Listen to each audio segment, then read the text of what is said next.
Hello வணக்கம் friends, இது நம்ம சேனல் தி மாமி டாக்ஸ். இன்னைக்கு நம்ம பார்க்க போற வீடியோ, ரெண்டாவது குழந்தை பிறந்ததுக்கு அப்புறம் முதல் குழந்தைக்கு ஒரு ஏக்கம், அம்மாவுக்கு வந்து அதை சரி பண்ண முடியாத ஒரு டென்ஷன், ஒரு டிப்ரெஷன், இந்த மாதிரி நிறைய விஷயங்கள், சிப்ளிங் ரைவல்ரி அப்படின்னு சொல்லுவாங்க. இந்த மாதிரி நிறைய விஷயங்கள் வந்து நமக்கு நடந்துட்டு இருக்கலாம். அதை பத்தி இந்த வீடியோல நம்ம பார்க்க போறோம். ஸோ வாங்க வீடியோக்கு போகலாம்.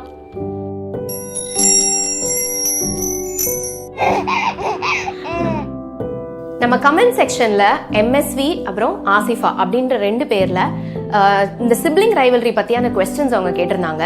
ரெண்டாவது குழந்தை பிறந்ததுக்கு அப்புறம் முதல் குழந்தைகிட்ட இருக்கக்கூடிய அந்த டிஸ்டர்பன்சஸ், டிஃபரன்சஸ், அதை எப்படி சமாளிக்கலாம், என்னென்ன பேசணும் அப்படிங்கிற மாதிரியான அவங்களுக்கு நிறைய சந்தேகங்கள் இருந்தது.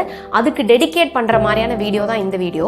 ரெண்டாவது குழந்தை பிறந்ததுக்கு அப்புறம் முதல் குழந்தைக்கு இது ஒரு மேஜர் லைஃப் டிரான்சிஷனா இருக்கும். ஏன்னா அது வரைக்கும் அவங்க தான் சென்டர் ஆஃப் ஃபோக்கஸ் ஆஃப் அட்டென்ஷனா இருந்திருப்பாங்க. ஃபேமிலி மெம்பர்ஸ், பேரண்ட்ஸ் எல்லாமே அவங்கள மட்டும் தான் கவனிச்சிருப்பாங்க.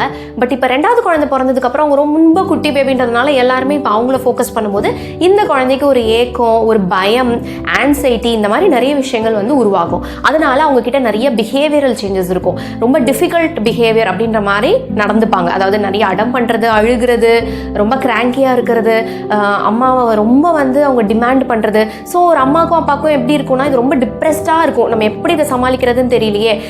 நம்ம சின்ன குழந்தைக்கு இப்போ ஃபீட் பண்ணணும், அவங்களுக்கு பேசுறதுக்கு தெரியாது, அவங்கள வந்து நம்ம ஜாஸ்தி அட்டென்ஷன் கொடுக்கணும். பட் இந்த பெரிய குழந்தை புரிஞ்சுக்க மாட்டேங்கிறாங்களே அப்படின்ற மாதிரி ஒரு பெரிய வாக்குவாதம், ப்ராப்ளம்ஸ் அந்த மாதிரி ஃபேமிலிக்குள்ள நிறைய போயிட்டு இருக்கும்.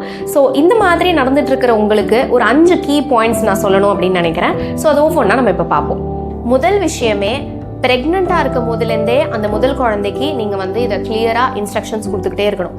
இப்போ அம்மாவுக்கு வந்து ஒரு பேபி இருக்குது டம்மிக்குள்ள, இது உங்களோட தம்பியோ தங்கச்சியோ வரப்போகிறாங்க, அவங்களுக்கு ஏஜ் அப்ராப்ரியேட்டாக புரிகிற மாதிரியான டீட்டெயில்டு விஷயங்களை அவங்களுக்கு சொல்லிக்கிட்டே இருக்கணும். இந்த பேபி வளர்ந்துட்டே இருக்காங்க, அதுக்கப்புறம் இப்போ வெளியில் வரப்போகிறாங்க, வந்ததுக்கப்புறம் நீங்கள் தான் அவங்களுக்கு வந்து பிக் பிரதர் இல்லைனா பிக் சிஸ்டர், அந்த மாதிரி அவங்களையும் இன்வால்வ் பண்ணிக்கணும் இந்த ப்ரெக்னன்சி ஜேர்னியில். அதே மாதிரி அந்த குழந்தைக்குன்னு சில ப்ரிப்பரேஷன்ஸ் எல்லாம் நம்ம பண்ண ஆரம்பிப்போம். லைக் ட்ரெஸ் வாங்க இருக்கட்டும், இல்ல அந்த ரூமை சேஞ்ச் பண்றதா இருக்கட்டும், குழந்தை பிறந்ததுக்கு அப்புறமும் சில ப்ரிப்பரேஷன்ஸ், எல்லா இடத்துலயுமே அந்த பிக் பிரதர் பிக் சிஸ்டரை வந்து இன்வால்வ் பண்ண ஆரம்பிங்க. அவங்க ஒரு இம்பார்ட்டன்ட் மெம்பர் இந்த ஃபேமிலியில அப்படின்றத அவங்க எப்பயுமே கன்சிடர் பண்ணணும். இன்கேஸ் நீங்க பிரெக்னன்சியில் அதை பண்ணலனாலும் குழந்தை வர்ற அன்னையிலேருந்தே கூட அவங்கள ரொம்ப இன்வால்வ்டா வச்சுக்கோங்க. குழந்தைக்கு வந்து டவல் கொண்டுட்டு வாங்க நம்ம இதை 2 சேர்ந்து பண்ணலாமா அந்த பாப்பாக்கு. ஸோ அந்த மாதிரி அவங்களை ரொம்ப இன்வால்வ்டா வச்சுக்கிறது இங்க ரொம்ப ரொம்ப ரொம்ப ஹெல்ப்ஃபுல்லா இருக்கும். ரெண்டாவது இம்பார்ட்டன்ட் விஷயமே, ஸ்பெண்ட் குவாலிட்டி ஒன்-on-1 டைம். ஸோ அந்த ஒன்-on-1 டைமுங்கிறது என்னன்னா, நீங்களும் அந்த ஃபர்ஸ்ட் குழந்தையும், வேற யாருமே டிஸ்டர்பன்ஸ் இல்லாம, ஒரு அம்மாவும் அந்த ஃபர்ஸ்ட் குழந்தையும், அப்பாவும் ஒரு ஃபர்ஸ்ட் குழந்தையும், ஸோ அவங்களுக்குள்ள ஒரு 10 to 15 minutes ஆகுது அன்டிவைடட் அட்டென்ஷன். அதாவது எந்த ஒரு டிஸ்டர்பன்ஸும் இல்லாம அந்த குழந்தைகிட்ட மட்டும் நீங்க வந்து பேசுறது, இன்ட்ராக்ட் பண்றது, ஏதாவது கேம்ஸ் விளையாடுறது, இல்ல வெளியில கூட்டிட்டு போய் டைம் ஸ்பெண்ட் பண்றது, அந்த குவாலிட்டி டைம் வந்து அவங்களுக்கு டெய்லியுமே வேணும். நீங்க இன்ஃபேக்ட் இதை டைம் டேபிள் போட்டு அவங்களுக்கு ஒரு டைமை ஒதுக்கி நீங்க பண்ணீங்கன்னா கூட ரொம்ப ரொம்ப ஹெல்ப்ஃபுல்லா இருக்கும். இது வந்து அம்மா அண்ட் தீக்ஷித் டைம் அப்படின்னு நம்ம அவங்க கிட்ட சொல்லலாம். இல்லை இது அப்பா அண்ட் தீக்ஷித் டைம் எக்ஸாம்பிள்.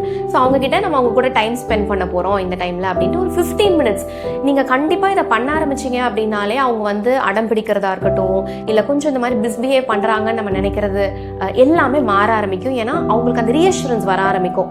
என்னதான் இருந்தாலும் அம்மா அப்பாவுக்கு என் கூட டைம் ஸ்பெண்ட் பண்றதுக்கு அந்த கொஞ்சோண்டு டைமாவது இருக்கு அப்படின்றத அவங்க புரிஞ்சுக்க ஆரம்பிப்பாங்க.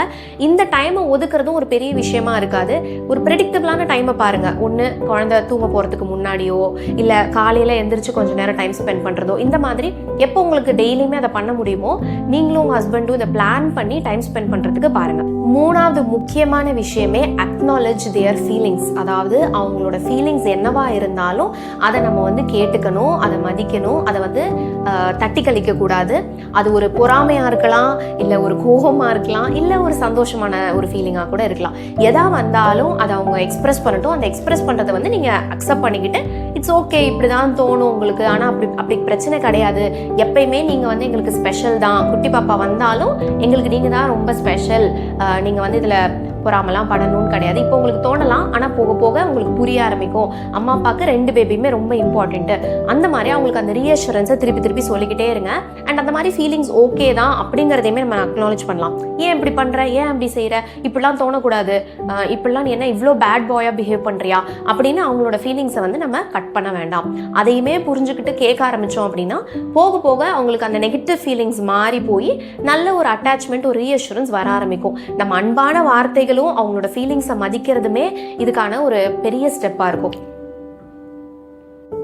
4வது பாயிண்ட், இந்த 2 குழந்தைங்களுக்குமே ஒரு அசோசியேஷன், ஒரு பாசிட்டிவான அசோசியேஷனை கிரியேட் பண்ணணும். அந்த 2வது குழந்தைக்கு இவங்க வந்து ஹெல்ப் பண்ணுற மாதிரியான நிறைய விஷயங்கள் பண்ணுறதுக்கு இவங்களை இன்வால்வ் பண்ண ஆரம்பிக்கிறோம். நான் முன்னாடியே சொன்ன மாதிரி டவல் எடுத்துகிட்டு வரீங்களா, டயப்பர் எடுத்துகிட்டு வரீங்களா, வாங்க நம்ம பேபியை வந்து குளிப்பாட்ட போகிறோம், நீங்கள் ஹெல்ப் பண்ணுங்கள், எனக்கு வந்து சோப் எடுத்து கொடுங்க, வாங்க நம்ம 2 பேரும் சேர்ந்து பேபியை வந்து வாக்கிங் கூட்டிகிட்டு போகிறோம். ஸோ இந்த மாதிரி எல்லா இடத்துலையுமே அந்த பிக்கர் பேபியை வந்து இன்வால்வ் பண்ண ஆரம்பிங்க. ஸோ அவங்களுக்கு ஒரு ரெஸ்பான்சிபிலிட்டி வந்த மாதிரி இருக்கும். அவங்களுக்கு வந்து இந்த குட்டி பேபியோட ஒரு அட்டாச்மெண்ட், ஒரு பாண்டிங், ஒரு அசோசியேஷன் பில்ட் ஆக ஆரம்பிக்கும். அவங்களுக்குமே ரொம்ப ஒரு ஆர்வம் வர ஆரம்பிக்கும். ஓகே, நம்ம இந்த குழந்தைய பார்த்து வளர்க்கணும், அம்மா அப்பா எப்படி வளர்க்குறாங்களோ நம்மளும் அந்த பாசத்தெல்லாம் கொடுத்து வளர்க்கணும் அப்படின்றது. அது வர ஆரம்பிச்சதுக்கு அப்புறமா அந்த ரீஅஷூரன்ஸ் அவங்களுக்கு கொஞ்சம் கொஞ்சமாக வரும்.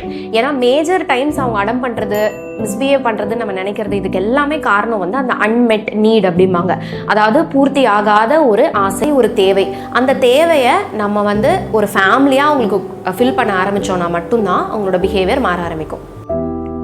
அந்த பிக்கர் குழந்தைய வந்து நம்ம நிறைய இடத்துல வந்து அப்ரிஷியேட் பண்ணணும், ப்ரைஸ் பண்ணணும். அவங்க பண்ணுற சின்ன சின்ன விஷயத்துக்குமே அவங்கள வந்து தேங்க் பண்ணுங்க, அப்ரிஷியேட் பண்ணுங்க. சூப்பராக பண்ணிட்டு இருக்கீங்களே, நீங்கள் ஒரு பிக் பிரதர், பிக் சிஸ்டர், செம்ம ஸ்மார்ட்டாக இருக்கீங்க, ரொம்ப ரெஸ்பான்சிபிளாக இருக்கீங்க, நம்ம சொல்கிற பேச்செல்லாம் கேட்குறீங்க, சமத்தா பண்ணுறீங்க, நீங்கள் பிக் பிரதர்ன்றதை ப்ரூவ் பண்ணுறீங்க, அவங்களுக்கு ஒரு நல்ல மாடலாக இருக்கீங்க குட்டி பேபிக்கு அப்படின்ற மாதிரி அவங்கள ப்ரைஸ் பண்ணிகிட்டே இருக்கிறது ரொம்ப ரொம்ப அவசியம்.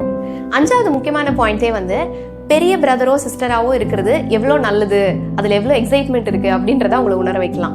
முதல் விஷயமே, நீங்கள் குட்டி பேபி மாதிரி படுத்துகிட்டே இருக்கணும்னு அவசியம் இல்லை. நீங்கள் வந்து big brother, big boy, big girl ஆக்டிவிட்டீஸ்லாம் நீங்கள் பண்ணுவீங்க. நீங்கள் வெளியில் போகலாம், சுற்றலாம், விளையாடலாம், அவங்களுக்கு பண்ண முடியாத விஷயங்கள்லாம் நீங்கள் பண்ணலாம். அம்மா அப்பாவுமே உங்களுக்கு தான் நிறைய விஷயங்கள் ஃபஸ்ட்டு பண்ண கொடுப்போம், அதுக்கப்புறம் தான் சின்ன பேபிக்கு கொடுப்போம்.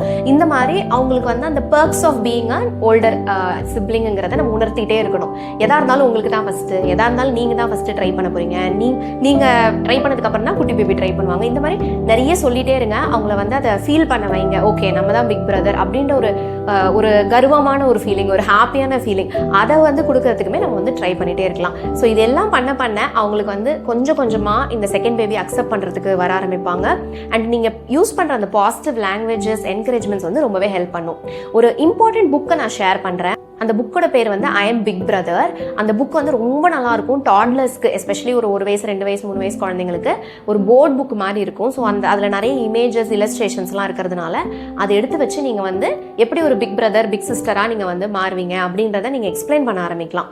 அதில் நிறைய பாசிட்டிவ் லாங்குவேஜஸ், என்கரேஜிங் வேர்ட்ஸ், ப்ரைசஸ்லாம் எப்படி பண்ணணும், அண்ட் இந்த மேஜர் லைஃப் டிரான்சிஷன்னா என்ன, அவங்களுக்கு எப்படி அதை வந்து ஓவர் கம் பண்ணுறதுக்கு நீங்கள் ஹெல்ப் பண்ணலாம், இப்படின்ற மாதிரி நிறைய டிப்ஸ் அண்ட் ட்ரிக்ஸ். இப்போ நான் சொன்னது எல்லாமே ஒரு இமேஜஸ், இல்லஸ்ட்ரேஷன்ஸ் மூலமாக இருந்ததுன்னா ஈஸியாக உங்களுக்கு டீச் பண்ணுறதுக்கு நமக்கு ஹெல்ப்ஃபுல்லாக இருக்கும். ஸோ கண்டிப்பாக இந்த புக்கை நீங்கள் ரெஃபர் பண்ணுங்கள். அதோட லிங்கையுமே நான் டிஸ்கிரிப்ஷனில் கொடுத்தேன், நீங்கள் செக் பண்ணிக்கலாம். ஸோ இந்த வீடியோ உங்களுக்கு கண்டிப்பாக யூஸ்ஃபுல்லாக இருந்திருக்கும் அப்படின்னு நான் நினைக்கிறேன். இன்னொரு யூஸ்ஃபுல்லான வீடியோ உங்களை நான் பார்க்குறேன். நம்ம சேனலை நீங்கள் இன்னும் சப்ஸ்கிரைப் பண்ணல அப்படின்னா மறக்காமல் சப்ஸ்கிரைப் பண்ணிவிடுங்க. அண்ட் பெல் ஐக்கான் பட்டனையும் ப்ரெஸ் பண்ணிவிடுங்க. நன்றி, வணக்கம்.